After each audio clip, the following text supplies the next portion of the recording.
If you watched any of my eShop videos in the past, then you probably heard me mention a game called 4PGP. Recently, the game has received a major update on both the Switch and Switch 2, and it's also launched on additional platforms beyond those two systems.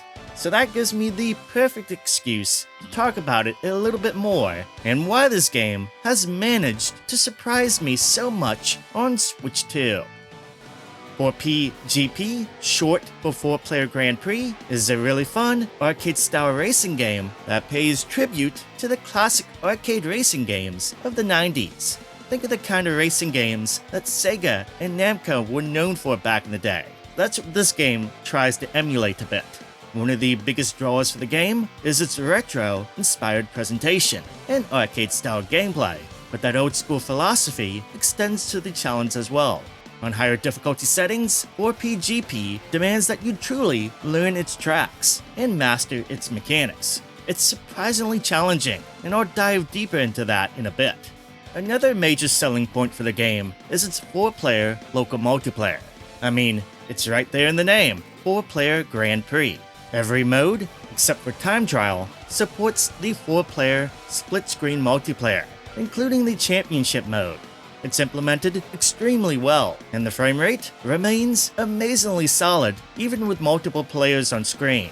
Speaking of performance, that brings us to the Switch 2 exclusive features. In TV mode, the game runs up to 4K resolution and 60 FPS. Impressively, it can maintain that performance even during split-screen multiplayer sessions. However, the portable mode is where things get really interesting. On Switch 2, the game runs at 1080p, while targeting 120 FPS. Yes, this is one of those growing number of 120 FPS games on Switch 2. Even more impressive, 2-player split-screen multiplayer can still operate at 120 FPS, while 4-player split-screen drops only slightly to around 90 FPS. That's still incredibly impressive for a fast-paced racing game. Sure, it's not the most visually demanding title out there, thanks to the retro-inspired art style, but the performance numbers here are still worth highlighting. The other Switch 2 exclusive feature is game share support, both locally and online through game chat. Now, I don't want to completely downplay this feature, because I genuinely love the concept of game share. However, racing games and other fast-paced titles tend to expose its limitations more than slower games do. Since everything is being streamed from a single system, you can end up with some pretty noticeable blurriness and pixelization that really doesn't show up in most slower-paced experiences. So while it's great that the option is there, I wouldn't consider this to be a major selling point for 4PGP on Switch 2. It's just not that great of an experience. I mean, it's a nice bonus to have, but if you're planning to spend a lot of time in multiplayer, then you're better off with everyone just sticking to local multiplayer. Now, features aside, let's get into the meat and potatoes here, the mechanics of the game, and why I like this game so much. 4PGP has you racing on each track with the goal of finishing in first place, and most races consist of 3 to 5 laps. Beyond just accelerating and braking, there's no need to worry about gear shifting here since all the vehicles have automatic transmissions. You will also need to manage your boost meter wisely and know when to pit, as well as in the higher difficulties, take advantage of drafting or slipstreaming behind cars. By holding the L button, you can activate your boost and temporarily increase your speed on the track.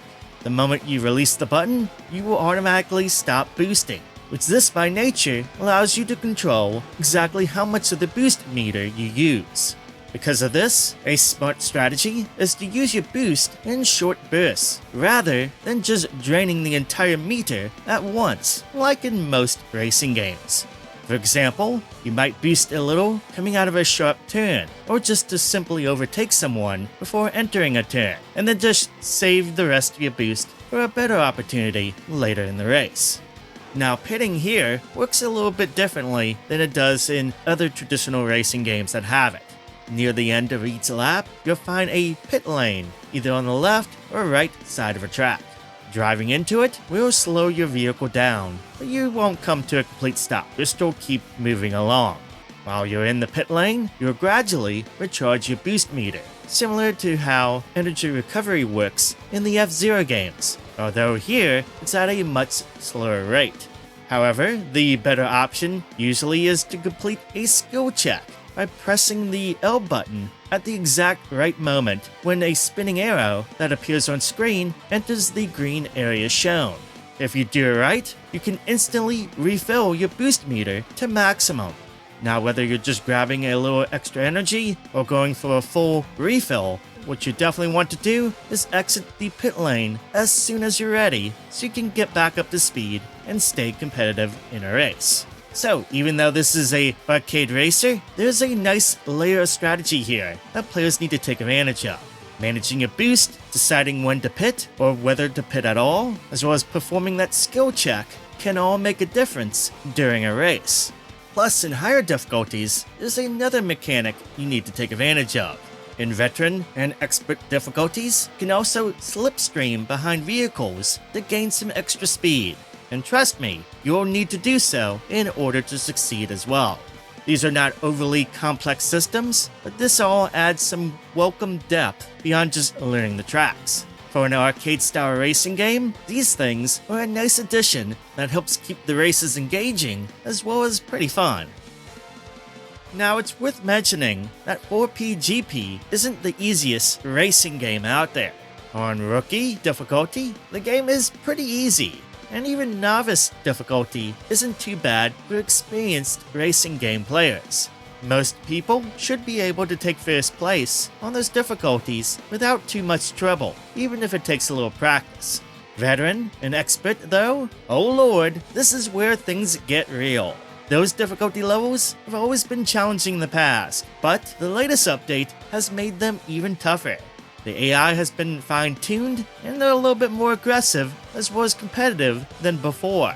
At those difficulty levels, the AI racers drive with incredible precision, as well as they'll gladly run you off the track if you get too close.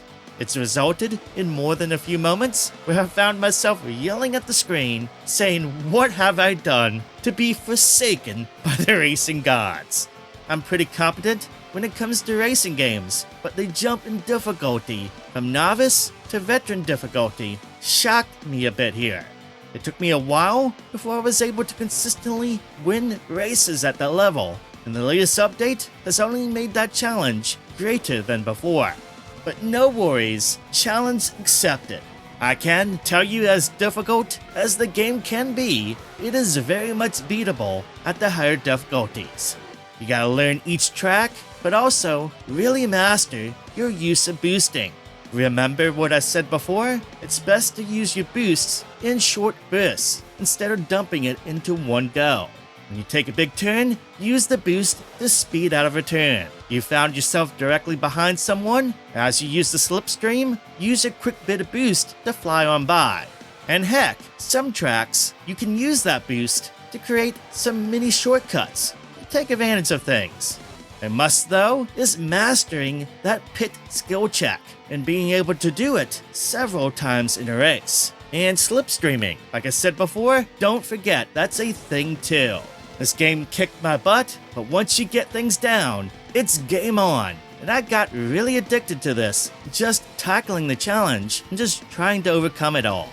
And you know what? It's been pretty awesome. Veteran and expert difficulties, each championship win will get you an unlockable the first time you win. Either a new car or one of the 2 new tracks, and the new vehicles are especially worth pursuing, since they are typically better in stats than the initial cars that are available to you.